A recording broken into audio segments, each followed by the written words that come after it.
Hello, welcome to the world. तो देखिए, आज हम लोग बात करेंगे कि किस तरीके से इंडिया में जो यहाँ पे नए इंटरनेशनल क्रिकेट स्टेडियम का यहाँ पे फाउंडेशन रखा गया है। तो जैसे कि आप लोग सामने में देख रहे हैं, PM Narendra Modi lays foundation stone of Varanasi cricket stadium. But इस वीडियो में हम लोग जानने की कोशिश करेंगे कि एक्चुअली जो इंडिया है वो इतना ज़्यादा तो फेमस है ही। हालांकि हमारा जो नेशनल गेम है वो हॉकी है, बट क्रिकेट बहुत ज़्यादा पॉपुलर है। एंड वाई हम लोग इतना ज़्यादा इन्वेस्टमेंट आपको क्रिकेट पे कर रहे हैं, क्योंकि एक इंटरनेशनल जो ग्राउंड होता है उसको बनाने में आपको बहुत ज़्यादा आपको यहाँ पे पैसे लगते हैं। तो इस सब के पीछे के रीजंस को जानने की कोशिश करेंगे। और आप यहाँ पे देख सकते हैं कि इस पार्टिकुलर इवेंट में पीएम मोदी के साथ साथ सचिन तेंदुलकर और साथ साथ जो यूपी के चीफ मिनिस्टर योगी आदित्यनाथ जी है, और यहाँ पे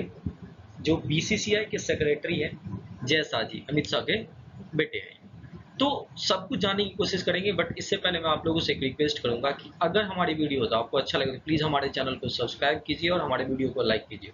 तो देखिए, सबसे पहले मैं आपको बता दूं कि इस पार्टिकुलर जो स्टेडियम है इसका मैं फोटो आपको आगे दिखाऊंगा। उसमें आप देखोगे तो जो फ्यूचरिस्टिक बताया गया है कि बनने के बाद कैसा दिखेगा ये पार्टिकुलर क्रिकेट स्टेडियम, तो उसमें आपको साफ साफ एक त्रिशूल नजर आएगा। और कहीं ना कहीं ये इंडिकेट करता है, ये जो त्रिशूल है ये महादेव, क्योंकि ये वाराणसी में बन रहा है तो उनके नाम पे, क्योंकि आपको पता होगा वहाँ पे काशी विश्वनाथ धाम है, तो इनके बिहाफ पे आपको यहाँ पे नाम रखने की कोशिश की जा रही है। ठीक है। और एक वर्ड और बार बार यहाँ पे उछाला जा रहा है।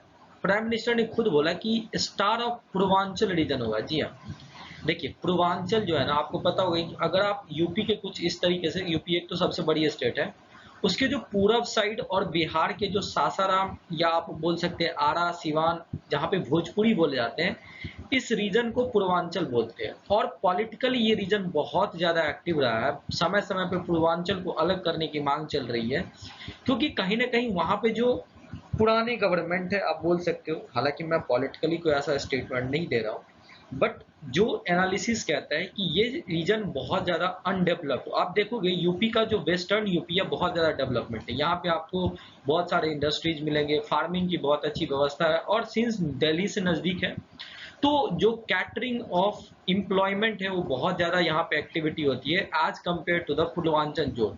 और सिंस चुनाव भी आ रहा है तो इस सब के कारण, और साथ साथ जो है आपको ऑब्वियसली एम्प्लॉयमेंट बढ़ेगी, इससे इन सब चीज़ों को ध्यान में रखते टूरिज्म बढ़ेगा, तो यहाँ पे एक नए क्रिकेट इंटरनेशनल स्टेडियम का गठन किया जाता है। ठीक है। फिर अगर हम यहाँ पे चले तो आप देखोगे कि इसी पूर्वांचल रीजन में आपको पता होगा कि ये जो अयोध्या है ये आता है, गोरखपुर हो गया, वाराणसी हो गया। तो समय समय पे मांग आती रहती है कि आप जो है किसी एक पार्टिकुलर क्षेत्र को यहाँ पे कैपिटल बना दीजिए और पूर्वांचल को अलग कर दीजिए। चलिए खैर ये बात सब दूर की है, लेकिन मैं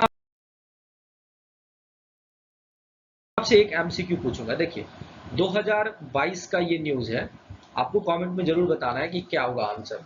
दो रामसर साइट जो है ना यहाँ पे क्या किए गए थे, डिक्लेयर किए थे। एक था आपको गुजरात में और एक था आपको बताना आपको ये कहाँ पे था। तो क्वेश्चन था कि खिलादिया बर्ड सेंचुरी, ये आपको गुजरात में था, और दूसरा जो था यहाँ पे एक था बखीरा वाइल्ड लाइफ सेंचुरी। तो आपको बताना है कि ये जो वाइल्ड लाइफ सेंचुरी कहाँ पे है। तो कमेंट में प्लीज हमें बताइए। कुछ इस तरीके का यहाँ पे आपको दृश्य देखने को मिलेगा बनने के बाद, कि यहाँ पे आप देख रहे हैं साफ साफ भोलेनाथ के त्रिशूल का आपको दर्शन हो रहा होगा। प्रधानमंत्री जी ने अपने व्हाट्सएप पे ये जो चीजें हैं फोटो डाली थी, तो वहीं से मैं ये स्पेशल न्यूज को आपके लिए उठा करके लाया। अब मैं आपको आगे बताता हूँ। देखिए आप अगर देखोगे तो ये जो आर्टिकल है यहाँ पे आपको साफ साफ दिखेगा कि सबसे ज्यादा अगर पूरे दुनिया में किसी गेम को व्यू किया जाता है तो उसमें सेकेंड मोस्ट जो है ना वो सोशल या फुटबॉल के बाद जो है वो आपको देखने को मिलेगा क्रिकेट। और आपको पता होगा कि एशिया, स्पेशली जो एशिया जैसे इंडिया पाकिस्तान, इस समय पॉपुलेशन बहुत ज़्यादा। अब तो ये बात चल रही है कि दो अगले ओलंपिक या उससे ज़्यादा ओलंपिक के बाद से तो हो सकता है कि जो यूएसए की टीम हो या क्रिकेट भी उसमें अगले ओलंपिक में बात किया जा रहा है। चाइना भी क्रिकेट की तरफ इंटरेस्ट बढ़ा रहा है, तो पॉपुलेशन सिंस बहुत ज़्यादा है इस एरिया में, इसलिए एशिया को कभी कभी क्रिकेट का कंटिनेंट भी बोलते हैं। और ये चीज़ें कहीं ना कहीं आपको देखने को मिलेगी इस व्यूअरशिप में, कि वर्ल्ड में सेकेंड मोस्ट जो है आपको विजिबल। कुछ दिन पहले आपको ये पता होगा कि जो हमारे एक तरीके से बीसीसीआई है, उसे लगभग 35% के आसपास जो है आईसीसी का जो एक तरीके से रेवेन्यू मॉडल होता है उसमें डिस्ट्रीब्यूशन मिलने वाला है। तो ये सब सारी चीजें जो है ना भारत को कहीं ना कहीं क्रिकेट के स्टार के रूप में दिखाया जा रहा है। यहाँ पे व्यूअरशिप बहुत ज्यादा है, रेवेन्यू मॉडल बहुत ज्यादा, और इसका एक श्रेय जाता है जगमोहन डालमिया जी को।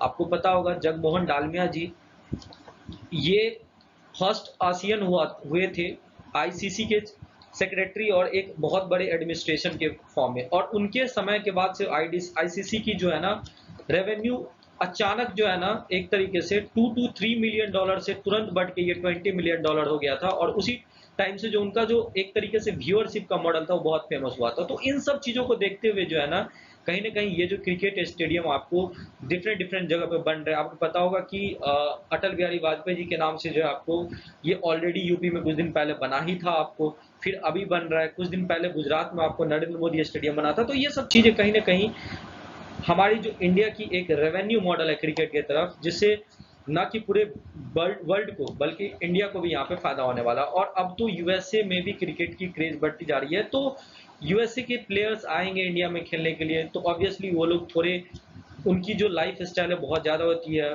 टूरिज्म पर्सपेक्टिव से, और उस एरिया के और भी जो है ना आपको प्रोडक्टिव चीज़ें जो है ना लोग वहाँ पे विजिट करते हैं, तो उनमें एक तरीके से एम्प्लॉयमेंट जनरेशन होती है। तो इन सब चीज़ों को अगर आप ध्यान में रखें ओवरऑल, तो आपको पता चलेगा कि जो हमारी बीसीसीआई है वो क्यों जो है ना अब मोस्ट इन्फ्लुएंशियल क्रिकेट बोर्ड बन चुकी है, क्योंकि इंडिया में जितनी क्रेज है ना वो सारी चीज़ें आपको यहाँ पे देखने को मिलेगी। तो उम्मीद करते हैं ये सेशन अच्छा लगा होगा, और अब हम चलते हैं एमसीक्यू के आंसर की तरफ। तो देखिए, ये जो बखीरा बर्ड सेंचुरी है ये आपको पूर्वांचल में ही है, ठीक है, ये यूपी में पड़ता है, और ये इंडिया का जो है ना largest natural flood plain wetland है। ठीक है, ये जो नेचुरल फ्लड प्लेन का मतलब क्या है कि इस पार्टिकुलर वेटलैंड में आपको समय समय पे जो है ना बाढ़ आता रहता है।